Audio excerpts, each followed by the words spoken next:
pejgamberi alayhi salatu wasallam i trajtoi në vazhdimsi në mënyrë të veçantë pjesëmarrësit në Bedër. Madje me një rast tha, Allahu xhallahu ala u ka fal mëkatet, u ka thonë çka doni bëni, e u fal Zoti juve gjithmonë.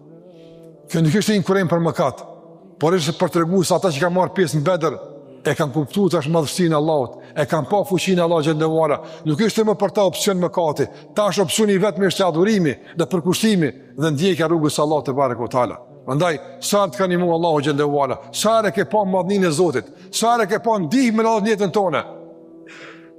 Asos më aftush në bindje që tash më të orientuosh ka duhet, edhe gjithmonë në Allahun të llogaritësh, e gjithë natën mbështetesh, mos dyshosh kurrë në ndihmën e Zotit. Pasi që ti ke dhe mërë masat, jenë mbështet në te dhe e këthy këhaj. Këto përvoja me Allahun janë të rëndësishme. Prandaj, shfrytëzoni, mos të jenë që shejtani me ndërhy e me ta harru ndihmën e Zotit, me ta harru për krajnë Allah xhallahu ala e me mendu dikush që më kalon Zoti, s'pam një mën Zoti, e kështu me radhë nga se këtu e nga fjallet më të ulta, më të pahishme, më të pa edukat që mund të thotë robin në raport me Zotin e tij.